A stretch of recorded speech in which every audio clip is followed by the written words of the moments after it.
Namaste, Om Sai Ram. My name is Tina Arya, and today I'm going to be reading chapter 23 of Sri Sai Satcharitra.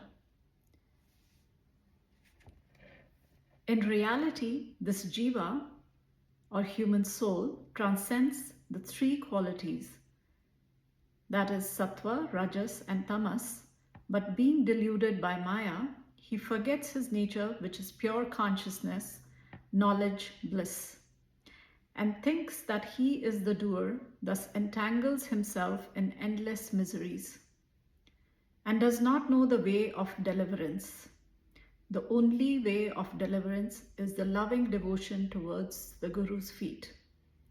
The great player or actor, Lord Sai, has delighted his bhaktas and transformed them into himself or his nature. We regard Sai Baba as the incarnation of God for reasons already stated, but he always said that he was an obedient servant of God. Through an incarnation, he showed people the way to behave satisfactorily and to carry out the duties of their respective stations or varnas in this life. He never emulated others in any way, nor asked others to have something done for him.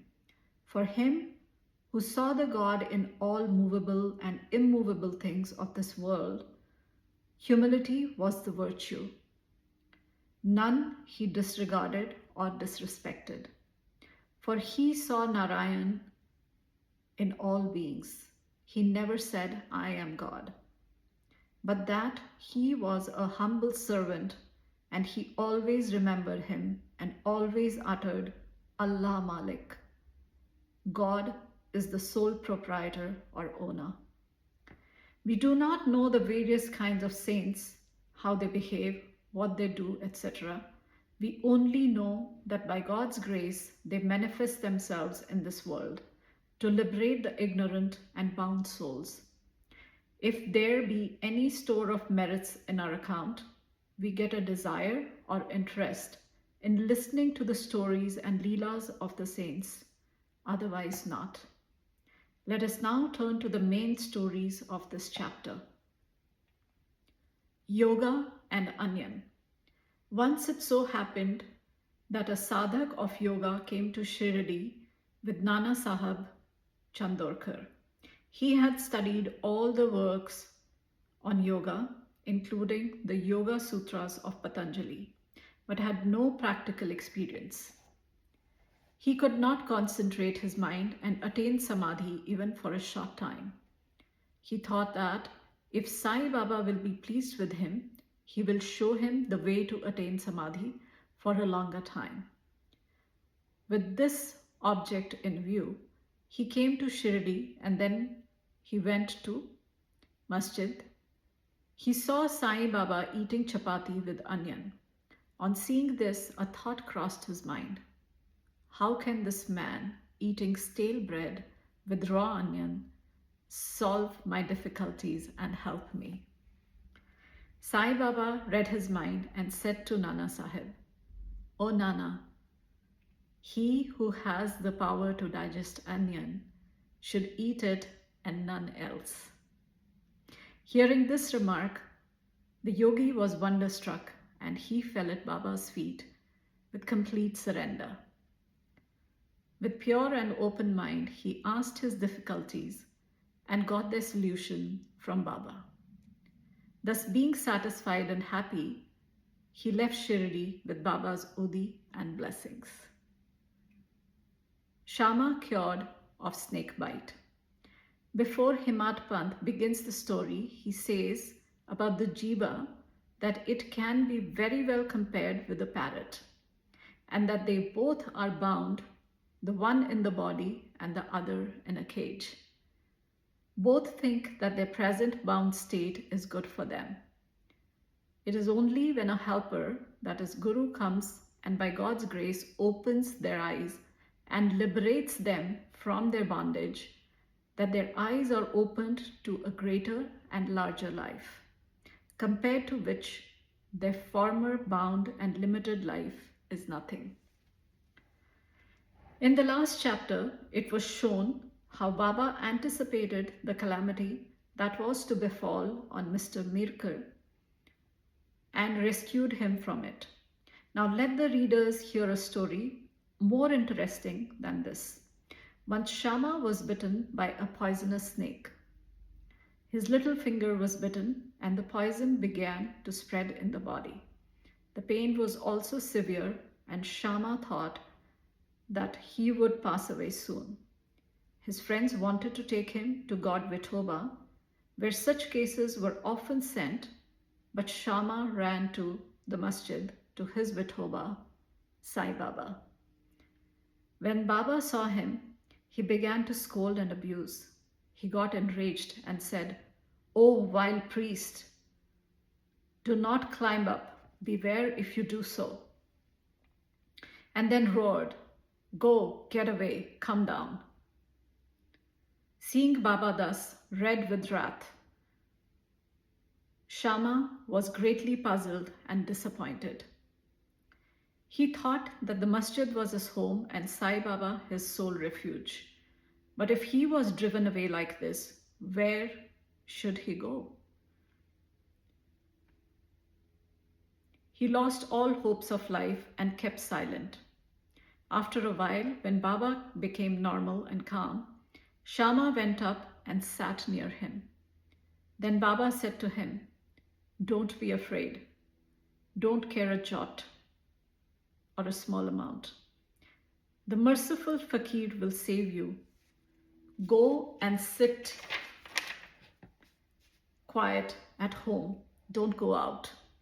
Believe in me and remain fearless and have no anxiety."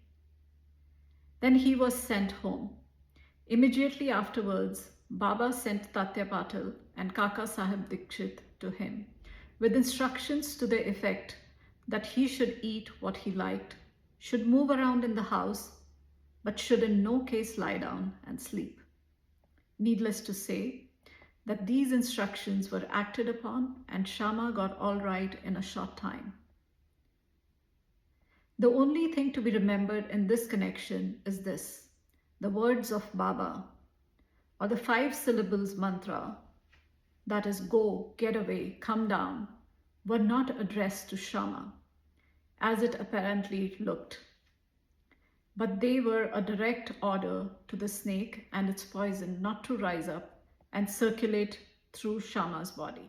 Like others well versed in Mantra Shastra, he had not to use any incantation, charged rice or water, etc. His words only were most efficacious in saving the life of Shama. Anyone hearing this story and other similar ones will beget firm faith in feet of Sai Baba, and the only way to cross the ocean of Maya is to remember the feet of Baba in the heart. Cholera epidemic. Once cholera was raging virulently in Shirdi. The residents were much frightened and they stopped all communication with the outside people. The Panch of village assembled together and decided upon 2 ordinances as a remedy to check and put down the epidemic. They were: 1, no fuel carts should be allowed to come in the village, and 2, no goats should be killed there. If anybody disobeyed these ordinances, they were to be fined by the village authorities and Panch. Baba knew that all this was mere superstitions and therefore he cared a damn for the cholera ordinances. While the ordinances were in force, a fuel cart came there and wanted to enter the village. Everybody knew that there was dearth or scarcity of fuel in the village. Still, the people began to drive away the fuel cart. Baba came to know of this. He came to the spot and asked the cartman to take the fuel cart to the masjid. None dared to raise his voice against this action of Baba. He wanted fuel for his dhuni and so he purchased it. Like an Agnihotri, Keeping his sacred fire alive throughout his life, Baba kept his dhuni ever burning, all day and night, and for this he always stocked the fuel. Baba's home, that is the masjid, was free and open to all. It had no lock and key, and some poor people removed some wood from there for their use. Baba did not grumble about this. Baba saw that the whole universe was pervaded by the Almighty, and so he never bore enmity or ill will to anybody. Though perfectly detached, he behaved like an ordinary householder to set an example to the people. Ordeal of Guru Bhakti. Let us now see how the second cholera ordinance fared with Baba. While it was enforced, somebody brought a goat to the masjid. It was weak, old, and about to die. At this time, Fakir Pir Muhammad of Malegaon, alias Bade Baba, was near.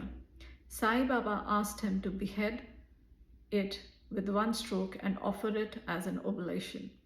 This Bade Baba was much respected by Sai Baba. He always sat on the right side of Sai Baba. After the chillam or pipe was first smoked by him, it was then offered to Baba and others. After the dishes were served at the time of taking meals, at noon, Baba called Bade Baba and made him sit on his left side, and then all partook of food. Baba paid him also daily ₹50 out of the amount collected as dakshina. Baba accompanied him 100 steps whenever he went away from masjid. Such was his position with Baba. But when Baba asked him to behead the goat, he flatly refused, saying why it should be killed for nothing. Then Baba asked Shama to kill it. He went to Radhakrishna Mai and brought a knife from her and placed it before Baba. Knowing the purpose for which the knife was taken, she recalled it. Then Shama went to bring another knife, but stayed in the Vara and did not return soon. Then came the turn of Kaka Sahib Dikshit. He was gold, no doubt, but had to be tested. Baba asked him to get a knife and kill the goat. He went to Sathe's Vara and returned with the knife. He was ready to kill it at Baba's bidding. He was born in pure Brahmin family and never in his life knew killing. Though quite averse to do any act of violence, still he made himself bold to kill the goat.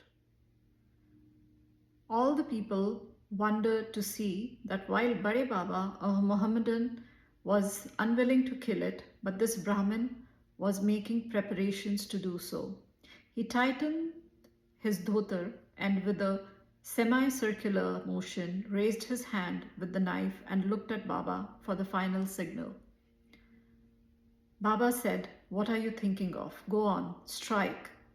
Then when the hand was just about to come down, Baba said, "Stop. How cruel you are. Being a Brahmin, you're killing a goat." Kaka Sahib obeyed and kept the knife down and said to Baba, "Your word is law unto us. We do not know any other ordinance. We remember you always, meditate on your form, and obey you day and night. We do not know or consider whether it is right or wrong to kill. We do not want to reason or discuss things, but implicit and prompt compliance with Guru's orders is our duty and dharma." Then Baba said to Kaka Sahib that he would himself do the offering and killing business. It was settled that the goat should be disposed of near a place called Takya, where fakirs used to sit. Then, when the goat was being taken to that place, it fell dead on the way.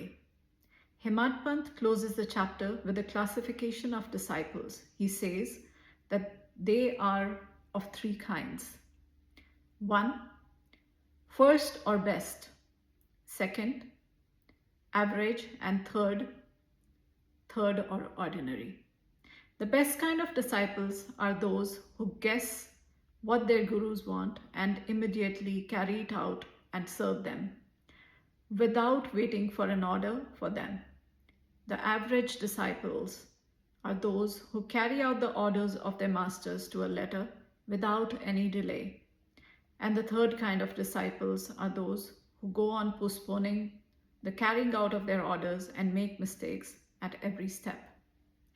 The disciple should have firm faith, backed up by intelligence, and if they add patience to these, their spiritual goal will not be distant. Control of breath, ingoing and outgoing, or hatha yoga, or other difficult practices are not at all necessary. When the disciples get the above mentioned qualities, they become ready for further instructions, and the masters then appear and lead them on in their spiritual path to perfection. Om Sai Ram.